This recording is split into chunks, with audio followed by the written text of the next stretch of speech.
What happens when an individual is far from home, full of anger, and lacking self-confidence?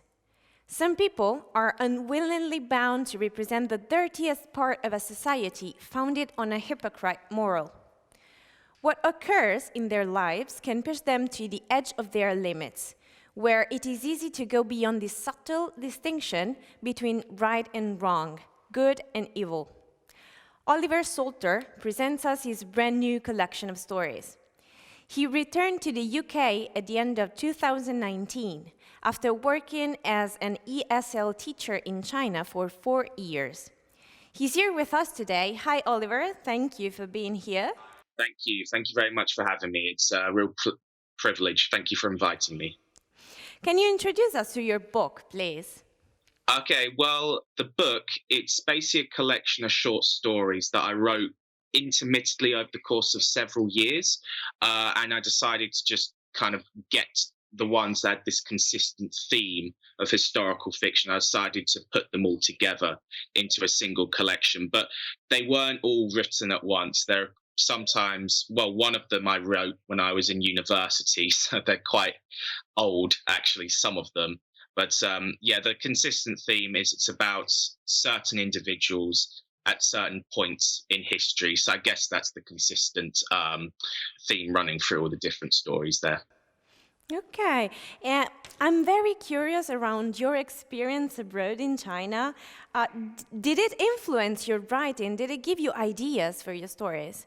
Well, it certainly broadened my mindset as an individual. I think as a yeah, I think as a writer, it certainly gave me new experiences, and it certainly, because you try to get inspiration from small things. And I found that when I was a teacher working in China, lots of small yet unfamiliar things were bombarding me on a regular basis. It was kind of a bit of a cultural, a cultural transition for me, really. So yeah, it did give me a lot of new ideas. How many of them feature in this collection?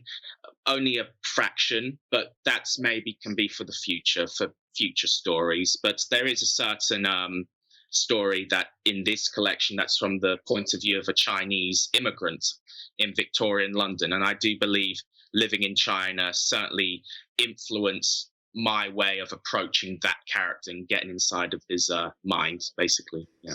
Okay. And what about your story as a writer? Have you always been writing stories, or did you start writing in a particular moment of your life? Oh, well, I think I've always just had a real interest in reading, and I've always had a real interest in literature. I think what really ignited my enthusiasm for storytelling and writing my own stories is when I went to university, actually. I went to the University for the Creative Arts. Quite a nice title, that, for a university. And I actually enrolled on their screenwriting specialism. And although I feel screenwriting, writing a film or TV show, or whatever, is very different from writing just a regular story, a book. I think that really did actually convince me that, you know what, this could be a hobby. In fact, this could be more than a hobby. I could continue on with this, but I prefer to write just short stories, big prose, because I have control over that. I found that when I was doing these short scripts, the producer or the director would sometimes lean over your shoulder a bit and say, "Oh, could you change that a little bit?" So I feel this gives me more personal freedom. Yeah. Okay, and are you planning to write more? Maybe trying new literary genres, novels, poetry? What do you have in mind?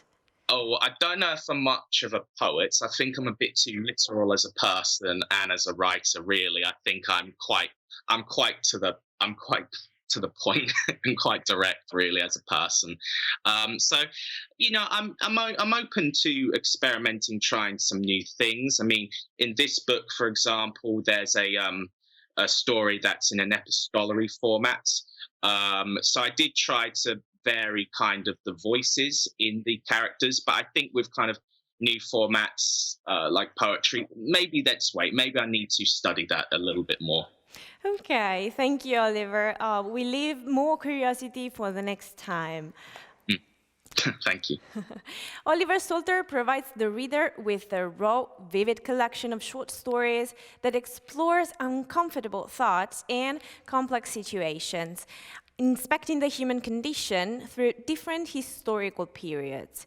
M3 Lee and Other Stories is now available in physical and online bookstores, a publication by Europe Books.